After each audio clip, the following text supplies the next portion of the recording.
We only need Denise for money, you understand? That's all she's good for, really." My mother's voice sounded nothing like her usual warm tone. It was light, almost as if she were talking about the weather. "That's right. What else is she good for?" My father's laughter followed. It was heavy and cruel and made my stomach sink. I stopped what I was doing and listened carefully. Maybe I'd misheard. I wanted to believe it was just a misunderstanding. "She has no idea she's basically a top-notch ATM," my mother went on.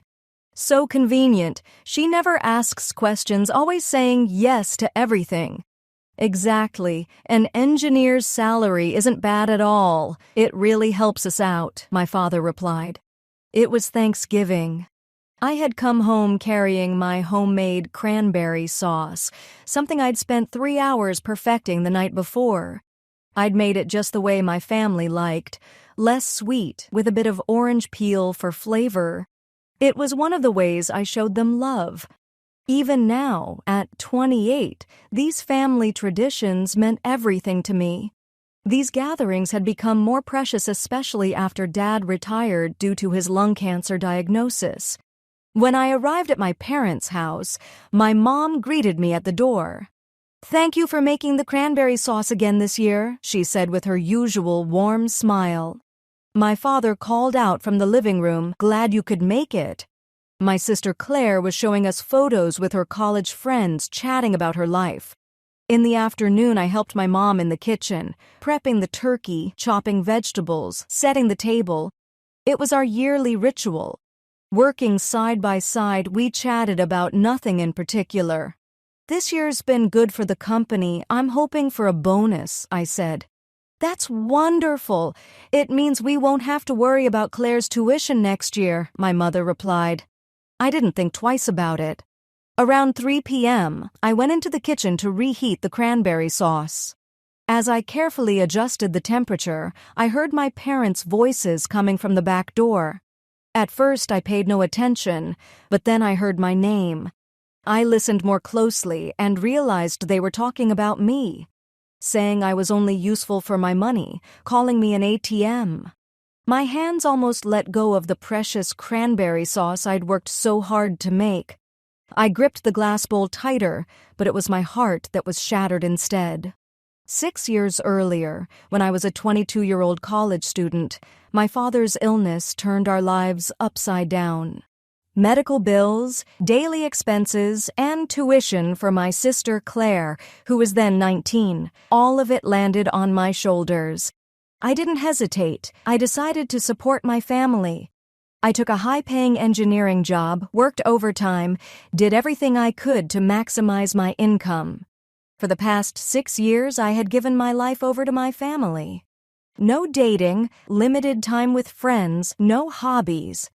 Most of my paycheck went to support them. My own savings were next to nothing. But I believed my family was grateful. My mother would often say, "We wouldn't have made it without you." On his good days, my father would promise, "I'll pay you back someday. Your sacrifices won't be for nothing." Even Claire thanked me, saying, "I couldn't have gone to college without you. Thank you so much." What had I given up? Time with friends, romance, advancing my career, investing in my future, hobbies, travel, everything. I sacrificed it all for my family, only to find out I was nothing but a financial tool to them. Were the past 6 years of love and family just a lie? The rest of Thanksgiving dinner felt like a performance. My family acted like nothing had happened, showering me with thanks. The cranberry sauce was amazing again this year. "We couldn't do this without you, Denise. We're counting on you next year, too." I smiled, joined the conversation, and said all the usual things about doing anything for family. But this time, the words felt hollow. I was painfully aware that I was only pretending. Driving home that night, I cried out loud for the first time. The truth that my 6 years of devotion had been nothing more than financial exploitation devastated me. I truly loved my family, but to them, my love was just something to be taken for granted and used. From the next day, after learning what they really thought of me, I began to carefully reconsider my role, and I decided to start cutting back on financial support.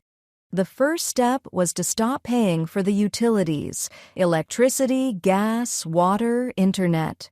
However, because I'd been financially supporting them all this time, my family didn't immediately notice that I'd stopped paying for the utilities. There must have still been enough money in their accounts, and since I was covering the bills, they probably hadn't bothered checking their balances every month. That worked out perfectly for me.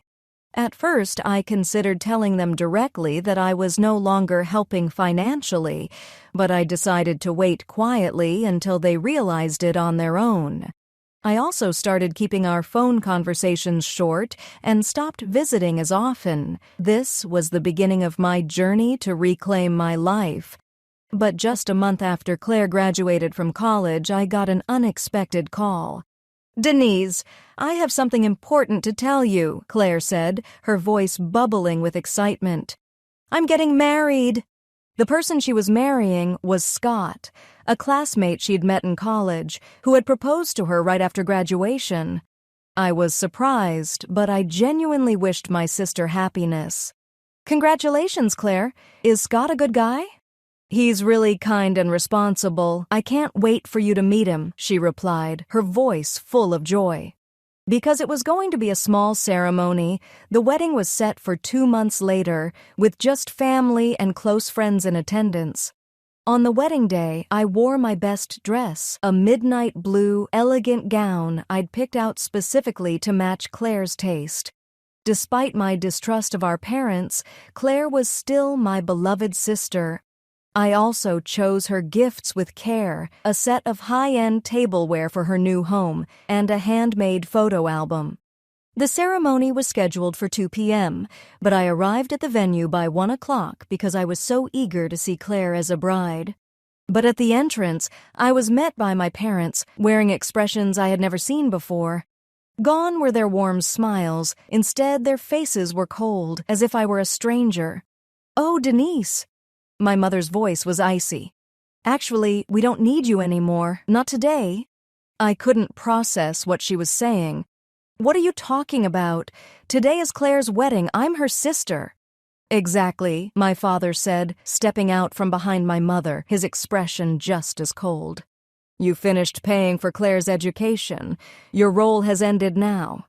I was confused. "What do you mean, role? I'm family, aren't I?" "Family?" My mother gave a little laugh. "To us, you were a walking wallet, but now that you don't need to pay for anything, we don't need to see you anymore."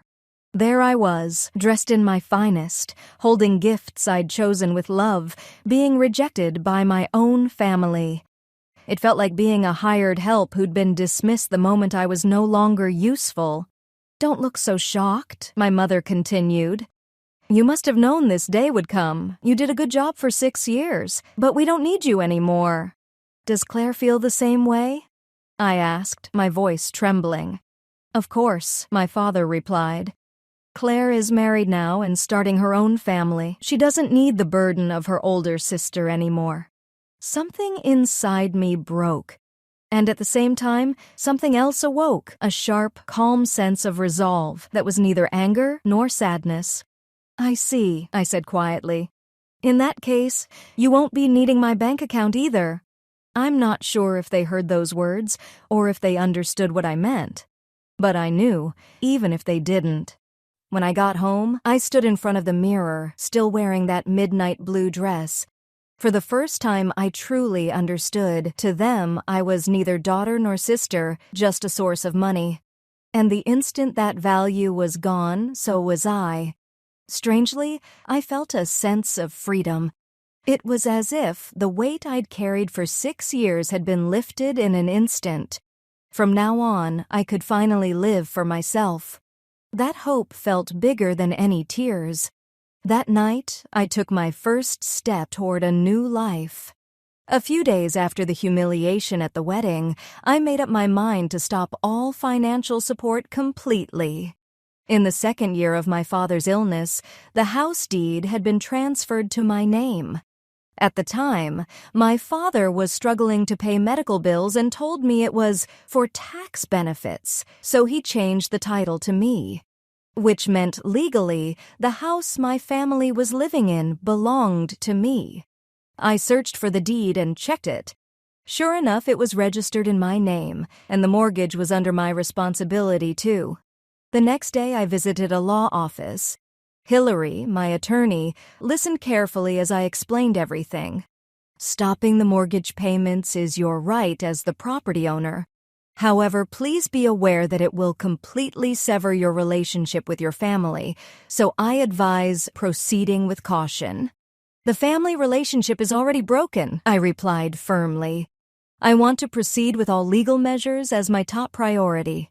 That afternoon, I began systematically cutting off all financial support to my family.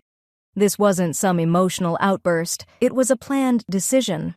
I canceled the automatic payments on the mortgage. For 6 years, I'd paid it faithfully, but I no longer felt any obligation. I called the bank and told them, as the owner, I am choosing to stop these payments. I also stopped paying the family's portion of my father's health insurance. Just a few days after halting my support, the backlash from my family began in earnest.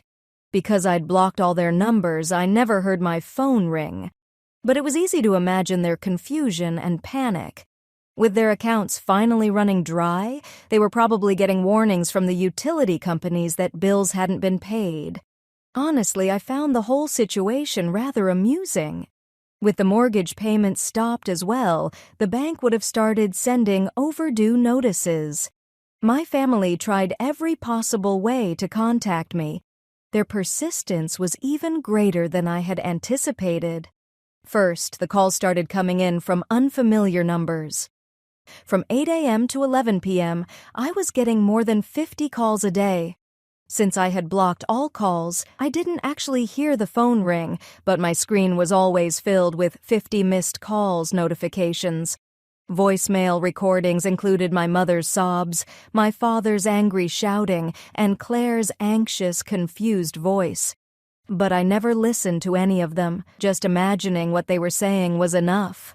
"Denise, please, pick up the phone." "Why are you so angry? Can't we talk this through?" "We're family. How could you do this to us?" By the 4th day, relatives began reaching out, trying to mediate.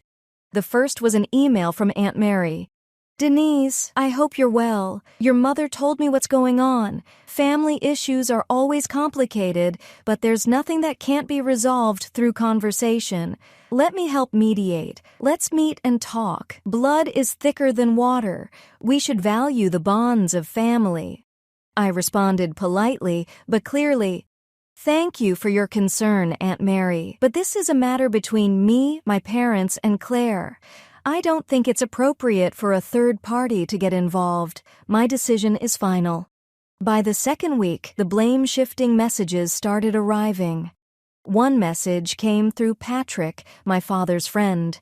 "Denise, your father told me what's going on. Maybe there was some miscommunication, but it seems pretty childish to stop your support now, especially when you started helping on your own. Abandoning your family is shameful." I was furious. Started helping on my own? Who was it who begged for help when Dad got sick?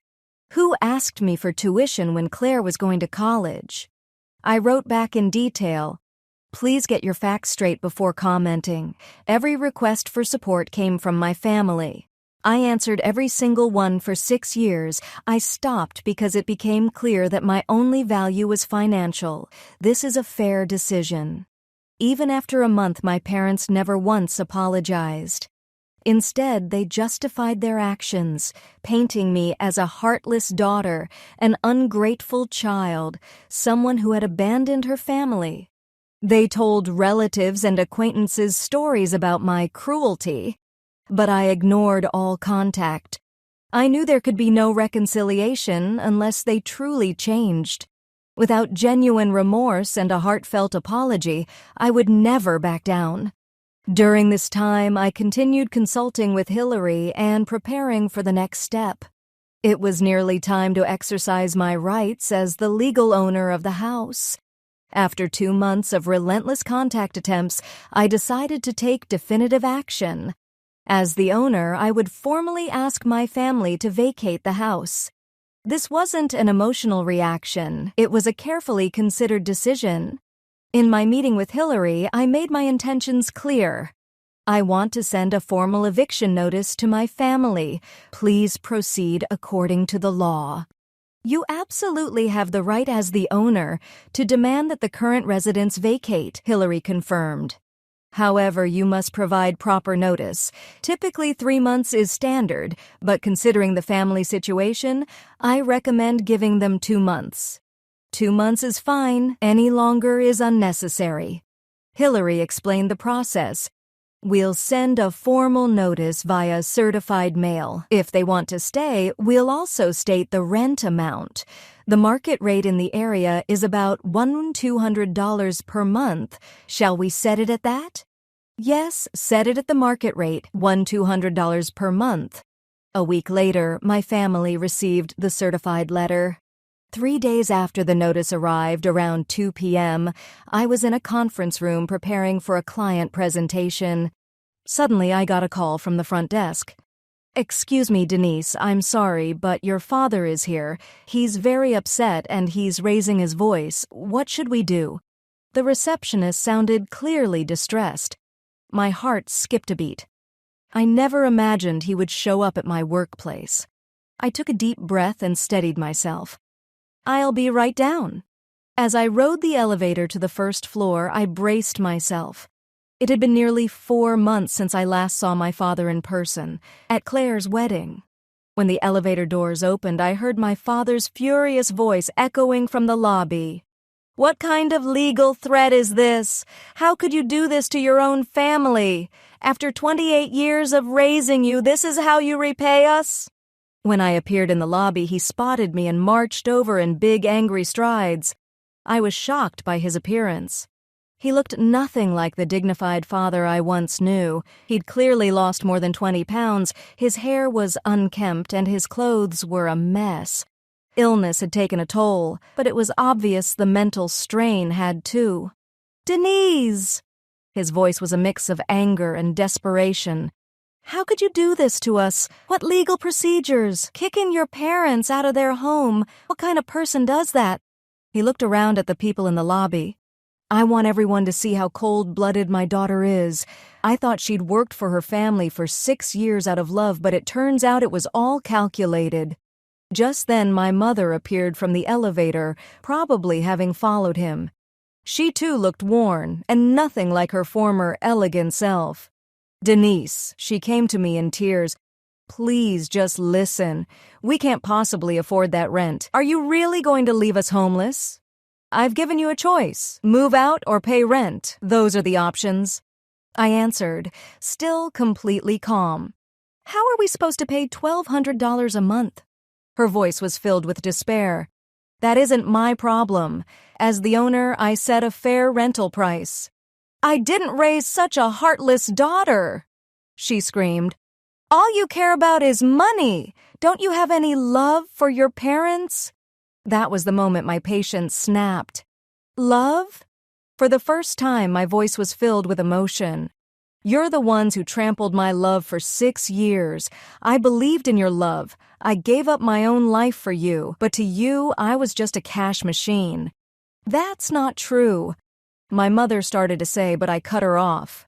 "I heard you at Thanksgiving. We only need Denise for money. She's a top-notch ATM. That's how you really feel."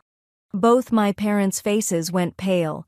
They realized for the first time that I'd overheard that conversation. That was, well, my father was at a loss for words. "I don't need your excuses," I said firmly. "I became exactly what you asked for.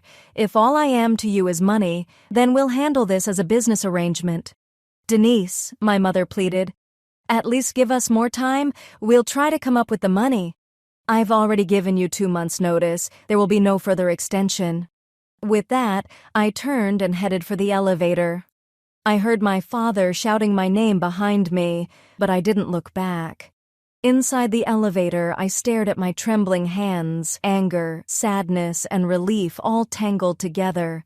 For the first time, it really felt like it was over. With less than a month left before the deadline, a wave of pressure from relatives began. Uncles, aunts, cousins, they all reached out, one after another. But every message was the same.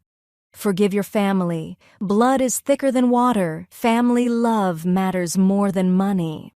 Not one of them mentioned the possibility of just paying the rent. What they really wanted was for me to resume giving them money for free. A week before the deadline, my parents finally chose to move out. Aunt Mary sent me a message saying they'd be staying temporarily at my father's brother's house. Your family will be moving in with your uncle next week. Is this what you wanted? She wrote, her words clearly accusatory. I replied simply, this is the result of their own choices. The week after my parents moved out, I signed a contract with a property management company. Please manage this house as a rental property. According to the agent, I could rent it for $1,500 per month.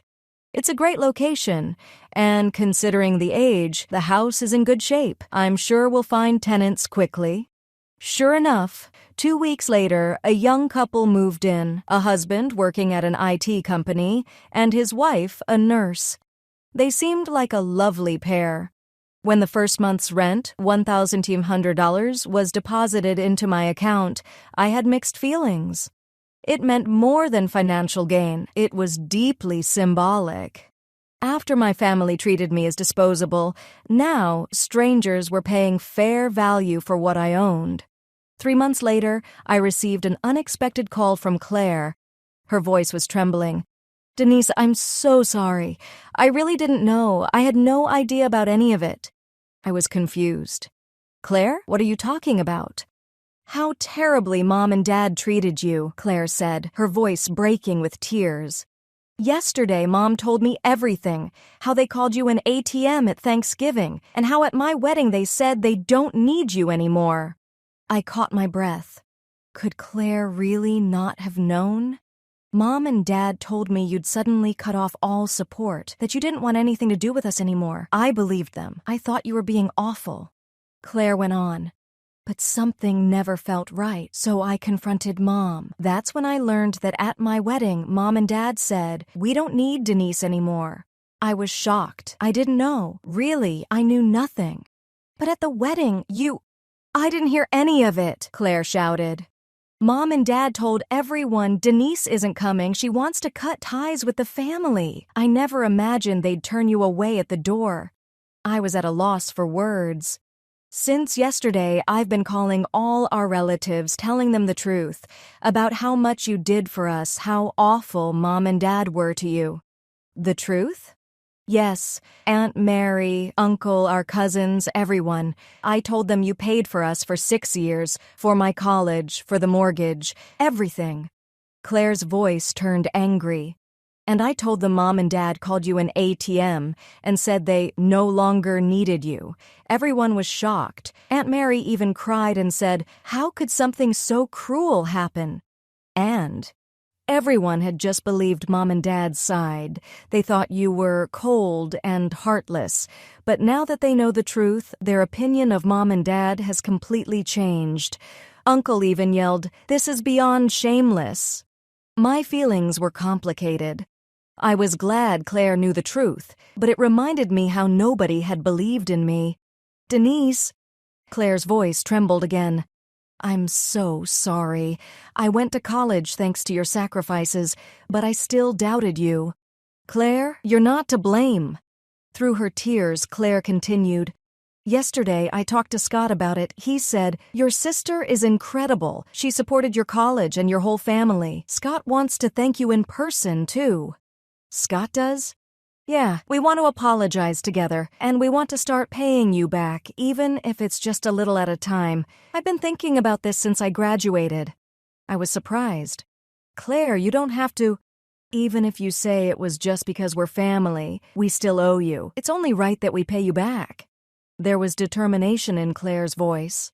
Today, I went to see Mom and Dad as well, Claire went on. I told them directly, you need to apologize to Denise. If you can't do that, I'll cut ties with you too. What? I'm really angry at my own ignorance and at what they did. You're our benefactor, Denise, but they treated you like an ATM and said we no longer needed you. That's the lowest of the low. Claire's voice grew stronger. Mom cried. Now even Claire is turning against us, but I told her, of course I am. Dad couldn't say a word. And what about them now? They're truly shaken. They've lost the support of the whole family, and now I've turned my back on them too. I think for the first time they really understand what it means to lose everything. There was a long silence, then Claire spoke softly. Denise, can you forgive me? I know I didn't know, but I still left you all alone in the end. I nearly cried. No one had understood me. No one had recognized my sacrifices. But Claire was different. The moment she learned the truth, she stood by my side. Claire, you're my beloved sister. There's nothing to forgive. You were a victim too. Really? Really? You didn't know because Mom and Dad deliberately kept it from you. It's not your fault? Claire let out a relieved sigh. I'm glad. I was afraid you'd hate me. I never could, but thank you for knowing the truth and for standing up for me now. Of course, we're sisters, aren't we? Claire's voice was brighter. Scott and I want to come see you soon. We want to apologize properly, and thank you. I'd love that. And I want to talk about how we'll pay you back. With our combined income, we can probably manage about $500 a month, but we promise we'll pay it all back. I was deeply moved. I was moved by Claire and Scott's sincerity. Let's talk about the money another time. For now, I'm just happy that we can see each other. After I hung up, I felt a deep sense of relief for the first time in years. Claire had learned the truth. She understood me. The loneliness I'd carried for 6 years was slowly beginning to heal. A few days later, I started receiving apologies from relatives as well. They, too, had simply believed my parents' one-sided story. Now that they knew the truth, their attitude toward me changed completely. My parents were left totally isolated. For the first time, they truly began to understand what they had done. 6 months passed. My parents became outcasts among the relatives, and in the end, they moved from one cramped apartment to another. Neighbors stared at them with curiosity, and they seemed to feel a deep sense of shame in society. But they never apologized to me directly, not once. I did receive messages passed through relatives saying they were reflecting on their actions, but that wasn't what I needed. I used the rental income from the house to invest in my own future, studying for new certifications, learning languages, building up investment funds. It was time and money to reclaim everything I'd sacrificed for my family. Sometimes I felt a twinge of guilt, but nothing could change the fact that my 6 years of devotion were taken for granted, and in the end, I was discarded as no longer useful. I believed that only when they truly changed, not out of financial desperation, but because they had learned to respect me as a human being, could there ever be a chance at reconciliation. Until then, I would focus on living my own life, to reclaim all the time I had lost over those 6 years.